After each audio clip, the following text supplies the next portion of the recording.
Hello everyone. सो आज के videos में हम लोग देखेंगे, हम लोग कुछ बातें करेंगे कि आईबीपीएस ए4 मेंस के लिए मॉक्स देना सही रहेगा कि नहीं, और ये जो मॉक्स को है उसको एनालाइज कैसे करेंगे। ठीक है, दो बातों पे हम लोग डिस्कस करेंगे। एक और चीज़ रहेगा कि हम लोग को मॉक्स देना चाहिए या टॉपिक टेस्ट। ठीक है, topic test I mean to say topic, जो इम्पोर्टेंट टॉपिक्स होते हैं, इम्पोर्टेंट टॉपिक्स उसको पढ़ना चाहिए। हाँ, अगर आप एक तरह से सबसे पहले मॉक्स की बात करोगे, ठीक है, तो मॉक्स को सबसे पहले ना ऑब्सेशन नहीं बनाना चाहिए। ऑब्सेशन बोलने का मतलब कि देखिए, अभी जब आप मार्केट में मॉक्स देखोगे, मैंने 4-5 मॉक्स देखे, ठीक है, मुझे कोई भी बहुत ऑथेंटिक मॉक्स नहीं लगा। ऑल बिकॉज कि दे जस्ट वांट कि कुछ स्पेशल, कुछ टफ सा क्वेश्चन, 15-20 क्वेश्चन दे दिया जाए। और उसकी वजह से क्या होता है कि जब आप मॉक्स दोगे तो आपको लगेगा कि वो टॉपिक्स तो मैंने टच ही नहीं किया है, टॉपिक जो है वो अनटच्ड है। अब आप क्या करोगे कि जो मेन टॉपिक्स है, जो भी इंपॉर्टेंट टॉपिक्स है, हमें पता है कि अप्रॉक्सीमेटली 200 इंपॉर्टेंट टॉपिक्स जो होते हैं, ठीक है, जहाँ से क्वेश्चन आना लगभग श्योर शॉट रहता है, उनको आप रिवाइज ना करके आप क्या करने लगते हो कि जो अनटच टॉपिक्स हैं, जो टॉपिक्स आपको, जो आपको लग रहे हैं कि ये जो हमने पढ़ा ही नहीं है बायोटेक के अंदर, प्लांट पैथोलॉजी के अंदर, प्लांट इंटेमोलॉजी के अंदर, तो आप क्या करने लगते हो कि उन सब टॉपिक्स को कवर करने की कोशिश करने लगते हो। उससे क्या होता है ना कि आपका जो मॉक्स की तरफ ऑब्सेशन है ना, वो भटक के आपको क्या करता है कि आपको दूसरी ओर पढ़ाने लगता है। और जब इन द एग्ज़ाम, आप जब एग्ज़ाम में जाओगे तो इसी 200 इंपॉर्टेंट टॉपिक से आप मोस्टली क्वेश्चन देखोगे, 90% क्वेश्चन वहीं से आएंगे और आप कंफ्यूज रहोगे। और नेक्स्ट ईयर आपको क्या लगेगा कि यार मैंने बहुत गलती की थी, मुझे ना इंपॉर्टेंट टॉपिक्स को अच्छे से पढ़ लेना चाहिए। पूरा ये जो कोचिंग्स का खेल है ना, पूरा ये यही है। वो क्या करेंगे ना, आपको मेन एम से ना भटका देंगे। मेन एम से भटका के आपको क्या करेंगे कि कुछ इंपॉर्टेंट टफ टॉपिक्स पे बात करने लगेंगे। और वो जो टफ टॉपिक्स होते हैं उनको आप कंप्लीट करने के बाद भी हो सकता है कि आप जब जो एग्ज़ाम दोगे तो वो सब क्वेश्चंस ना बने, जो कि 6-7 क्वेश्चन बहुत अलग से क्वेश्चन आते हैं। तो रैदर देन ये जो 60 क्वेश्चंस है ना, तो रैदर देन बिलीविंग कि ये 60 क्वेश्चंस में मैं वो जो 5-6 क्वेश्चंस होते हैं जो बहुत टफ रहते हैं, जो बहुत अलग जगह से आते हैं, उसको हम लोग इग्नोर करना पसंद करेंगे।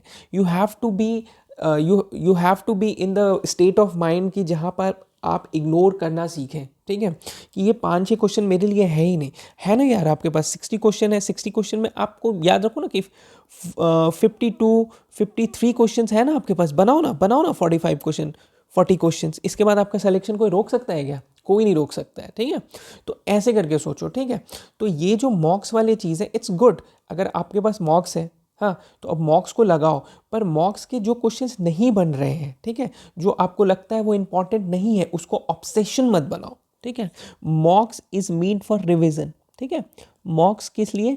मॉक्स को रिवीजन बेसिस पे करो। जैसे सुबह उठे, एक मॉक लगा लिए, मान लो 20 मार्क्स आता है या 30 मार्क्स आता है। ये मत देखो कि यार मेरा 30 ही मार्क्स है, अब मेरा आईबीपीएस एफओ में 30 मार्क्स आएगा। जब एफओ में एग्जाम देने जाओगे ना, तो निहायती इजी क्वेश्चन आएंगे 20-30। ठीक है, वो मैं बार बार बताया आपको, वो जो 10 क्वेश्चन होते हैं ना, वही आपका जो सिलेक्शन तय करता है। और जो 20-25 क्वेश्चन रहते हैं वो निहायती ईजी रहते हैं। तो निहायती इजी क्वेश्चंस को हम लोग 100% एक्यूरेसी रेट में बनाना है, ये हमारा सबसे बड़ा टारगेट होना चाहिए। ठीक है, तो हो क्या रहा है कि जब आप मॉक का रिवीजन करोगे और 20 आ रहा है या 15 आ रहा है, ये मत देखो। ये देखो कि जो भी 200 इंपॉर्टेंट टॉपिक्स, मैं जो आपको जो भी इंपॉर्टेंट टॉपिक्स दिया हूँ मेरे वीडियोस में और मेरे चैनल्स में, वो सब टॉपिक्स कवर कर रहा है कि नहीं।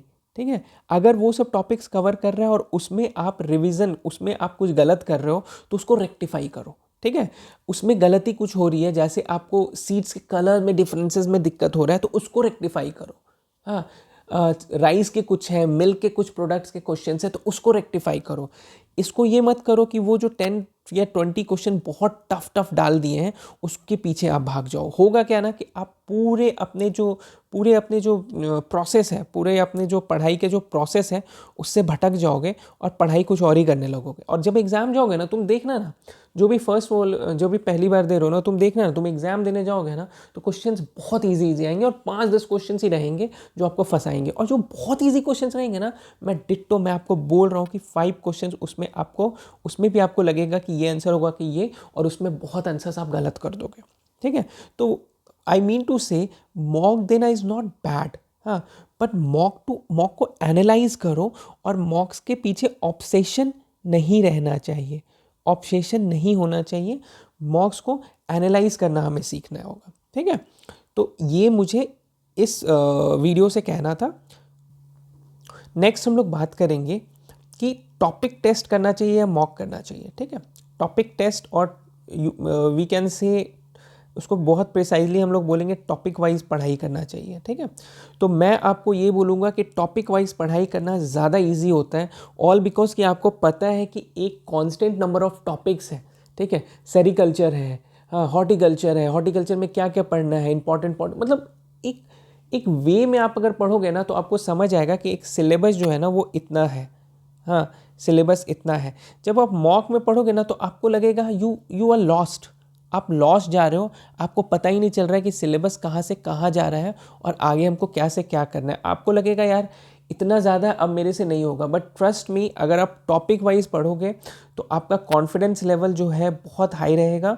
और जब आप एग्ज़ाम में जाओगे ना तो जो आंसर्स, जो क्वेश्चंस आएंगे ना उसको आप टिक भी बहुत अच्छे से और बहुत बहुत अच्छे एक्यूरेसी से करोगे दूसरों के मुकाबले। This is the way, this is the way और दिस इज़ द स्टाइल और दिस इज़ द हैक, ठीक है, जिससे आपका सिलेक्शन होने वाला है इस बार नहीं, लास्ट 3-4 ईयर से मैं बता रहा हूँ सिलेक्शन होने का यही हैक है कि आप जो टॉपिक्स, जो इजी टॉपिक्स हैं उसमें आप 100% श्योर रहें और जो टफ टॉपिक्स हैं उसको बहुत स्मार्टली पढ़ के उसमें क्वेश्चंस दूसरों से मुकाबले ज़्यादा क्वेश्चंस को टिक करें, ठीक है। तो इस वे में हम लोगों को करना है। कोई भी मॉक्स के पीछे एकदम पागल नहीं होना है कि एकदम मैं पागल हो गया हूँ कि यार ये मॉक्स दे रहा हूँ, क्योंकि मैं पता है मुझे कि हाँ कुछ कुछ कोचिंग इंस्टीट्यूट है वो मॉक्स इतने बाहियात बनाते हैं, इतने बाहियात, तो वो हाथ से नहीं बना रहे हैं, ठीक है, वो लगभग 4 सालों से ऐसे ही बाहियात मॉक्स बना रहे हैं। हाँ, ऑल बिकॉज कि जो लड़के हैं ना, जो स्टूडेंट्स हैं ना, वो मतलब उनके ब्रांड के नाम पे परेशान है एकदम। और वो ना, जैसे आप न्यू हो ना तो आपको लगेगा यार वही बेस्ट है, ठीक है। जब आप फर्स्ट सेकंड अटेम्प्ट दे दो ना, उसके बाद वाले स्टूडेंट से पूछो तो वो आपको सच्चाई बताएंगे, ऑल बिकॉज कि it's not a tough thing यार। ऐसा नहीं है कि आपको समझ नहीं आएगा, ठीक है, मुझे समझ आ रहा है, आपको भी समझ आएगा। It just based on experience. आप जब एक्सपीरियंस करोगे ना वो चीज़, जैसे आप एक बार दोगे आप देखोगे यार वो तो मॉक्स में कुछ और ही बता रहे थे, हाँ एग्ज़ाम में तो कुछ और ही आ रहा है, तो आपको समझ आ जाएगा कि उनका मॉक अच्छा नहीं है, ठीक है। तो मैं बस ये बताना चाहता हूँ कि आप ना मॉक के पीछे मत भागो। अगर आप मॉक्स किसी का भी ले लियो, मॉक से पीछे मत भागो। आप बस एक काम करो कि उसमें से जो भी रेलेवेंट चीज़ें हैं उस पे फोकस करो, उसका रिवाइज करो मॉक से, और टॉपिक वाइज पढ़ाई करो। टॉपिक जो जो इंपॉर्टेंट टॉपिक्स हैं एक जगह लिख लो। मेरे यूट्यूब चैनल पे भी आपको इंपॉर्टेंट टॉपिक्स करके हैं, जो भी इंपॉर्टेंट टॉपिक्स हैं उसको एलैबोरेट करके डिस्क्राइब भी कर दिया गया है। उन चीज़ों को देखो और उस प्रोसेस में बढ़ो, देखना सिलेक्शन के बहुत करीब रहोगे तुम, ठीक है। चलिए, thank you so much, bye bye.